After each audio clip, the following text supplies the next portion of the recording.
Você já imaginou como um país que já foi um dos mais ricos da América Latina se tornou o palco de uma intervenção militar direta dos Estados Unidos?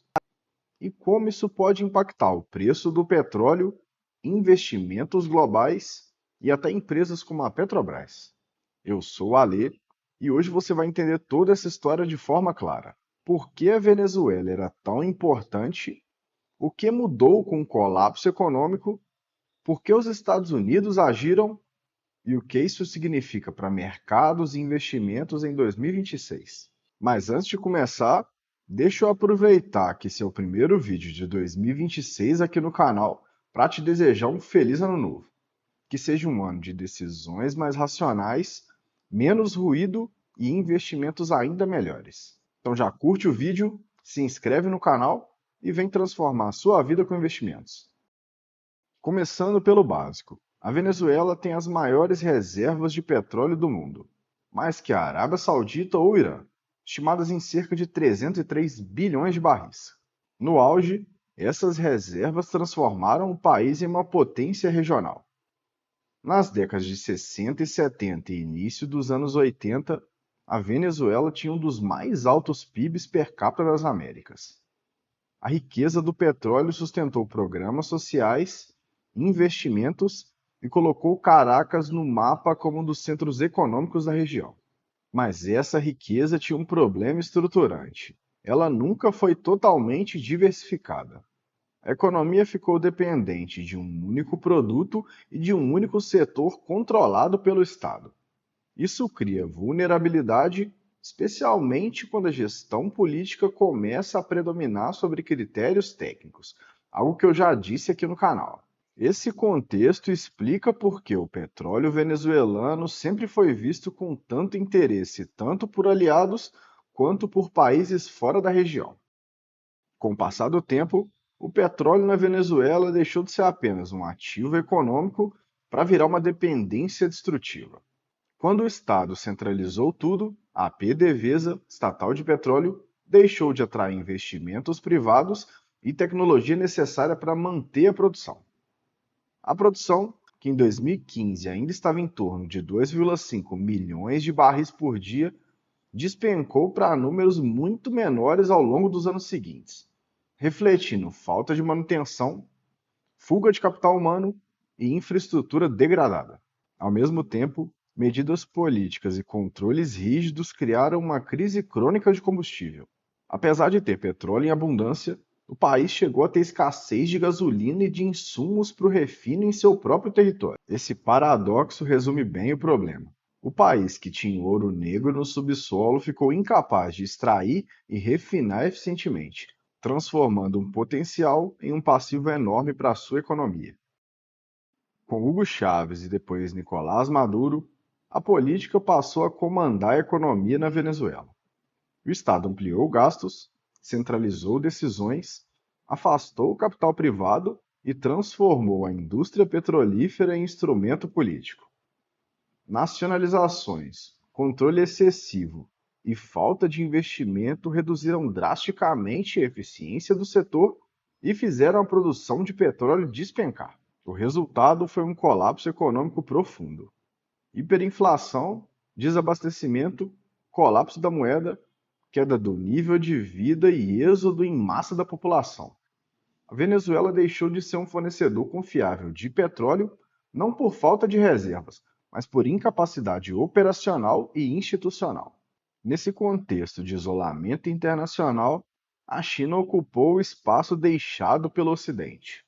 Passou a comprar petróleo venezuelano com desconto, conceder crédito atrelado ao petróleo e ampliar sua influência econômica. A Venezuela manteve algum fluxo de receita, mas ao custo de uma dependência crescente de Pequim. Para os Estados Unidos, o problema nunca foi apenas político. O petróleo venezuelano é estratégico do ponto de vista energético. Ele é pesado e adequado às refinarias do Golfo do México, que não conseguem operar apenas com o petróleo produzido internamente nos Estados Unidos. Mesmo sendo o maior produtor mundial, Os Estados Unidos não produzem todos os tipos de petróleo de que suas refinarias precisam. Isso torna a Venezuela relevante do ponto de vista energético e logístico.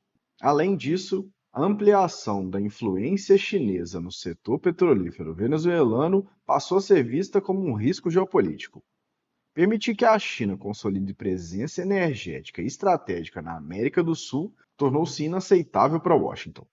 As sanções tentaram conter esse movimento, mas falharam, criando um impasse que levou a uma mudança de estratégia. Diante desse impasse, os Estados Unidos partiram para uma ação direta. Uma operação militar resultou na captura do presidente Nicolás Maduro e em sua transferência para os Estados Unidos para responder às acusações federais.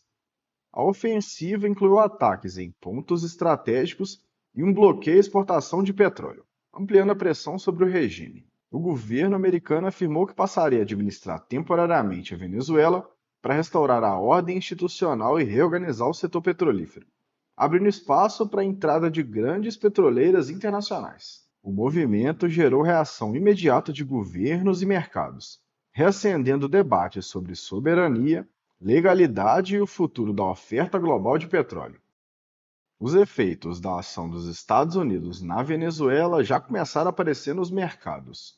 A expectativa de uma futura maior oferta de petróleo pressionou os preços, levando o Brent e o WTI a oscilar, em meio a uma sobreoferta global que já vinha de 2025. Um ponto crítico aqui, pessoal, é que mesmo com o discurso de revitalização, especialistas estimam que restaurar a produção venezuelana aos níveis do passado pode levar anos e investimentos bilionários, dado o estado de degradação da infraestrutura. Para o Brasil e para a Petrobras, esse novo ciclo representa um duplo movimento. Primeiro, uma pressão competitiva, ou seja, uma Venezuela em recuperação abre a oferta potencial de petróleo pesado no Atlântico Sul, que pode competir com parte da produção brasileira em mercados refinados. No entanto, como segundo ponto aqui, a gente tem uma oportunidade estratégica.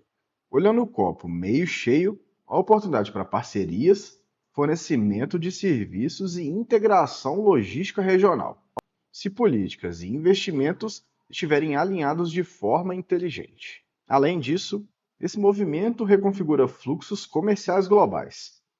A China pode buscar fontes alternativas para petróleo pesado, como no Irã ou na Rússia, se seus embarques venezuelanos continuarem interrompidos, o que é muito provável que aconteça, afetando relações comerciais já existentes. O que a gente está vendo na Venezuela, pessoal, não é apenas um episódio isolado. É um reflexo de como energia, mercado e geopolítica se conectam de forma brutal no século XXI. Um país com as maiores reservas de petróleo do mundo virou símbolo de colapso econômico e agora pode virar xadrez geopolítico com impacto real nos mercados. Se esse vídeo te ajudou a conectar esses pontos, deixa o seu like, se inscreve, compartilha com quem investe e comenta aqui embaixo o que você acha desse novo capítulo. Até o próximo vídeo. Bons investimentos!